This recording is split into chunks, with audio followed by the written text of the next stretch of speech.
10 மற்றும் 12ஆம் வகுப்புகளில் மாநில அளவில் முதல் 3 இடங்களை பிடித்த மாணவ மாணவிகளுக்கு தமிழக வெற்றிக் கழகம் சார்பில் வைர மோதிரம் மற்றும் வைர கம்மல்கள் வழங்கப்பட்டன.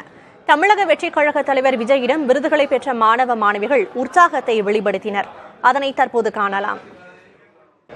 என்கிட்ட ஒன்றும் சொல்லல, ஹார்ட் வச்சு எடுக்கலாமான்னு கேட்டேன். அப்புறம் எடுத்தாரு.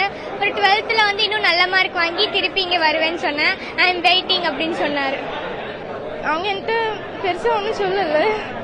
எனக்கு ஒன்றுமே சொல்ல தோணலை. ரொம்ப எக்ஸைட்டடாக இருந்தது. நர்வஸாக இருக்கு. இன்னும் அந்த பதட்டம் போல. நல்லா படிக்கணும். அடுத்து 11th 12th நல்லா கான்சென்ட்ரேட் பண்ணணும்னு சொன்னாங்க.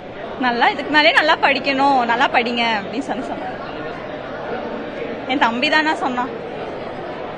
சொல்லு.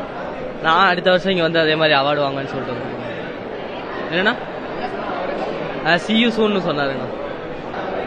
ரொம்ப சந்தோஷமா இருக்கு. விஜயனை ஃபர்ஸ்ட் டைம் பார்க்குறோம்.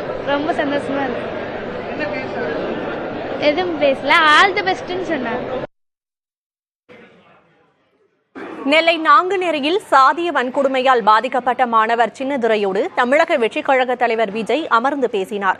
தொகுதி வாரியாக முதல் 3 இடங்களை பிடித்த மாணவ மாணவிகள் மற்றும் அவர்களது பெற்றோர் விழாவில் பங்கேற்ற நிலையில் மாணவர் சின்னதுரையும் விழாவுக்கு அழைக்கப்பட்டதாக கூறப்படுகிறது. விஜயை சந்தித்த அனுபவம் குறித்து நம்மிடம் பகிர்ந்து கொண்டார் மாணவர் சின்னதுரை. விஜய் சார் பார்க்க ரொம்ப சந்தோஷமா இருந்துச்சு. இவ்வளோ பெரிய ரசிகர் நான் இன்னைக்கு தான் நேரில் பார்க்குறேன். அதாவது இப்போ அவங்க எனக்கு தெரிஞ்ச வேற ரசிகர்கள் இப்படி ஒரு ஆக்டர் நமக்கு இப்படி கல்விக்கு முக்கியத்துவம் கொடுக்க நான் பார்த்ததில்ல. 2026 எலெக்ஷனில் நிற்கிறாங்க. அவங்க அரசியலுக்குள்ள வர்றதுக்கு முன்னக்கூட்டியே கல்விக்கு இவ்வளோ பெரிய முக்கியத்துவம் கொடுக்குறாங்க. அதை முதலமைச்சர் ஆகிட்டாங்க. இதோட அதிகமாக முக்கியத்துவம் கொடுப்பாங்க நான் நம்புகிறேன்.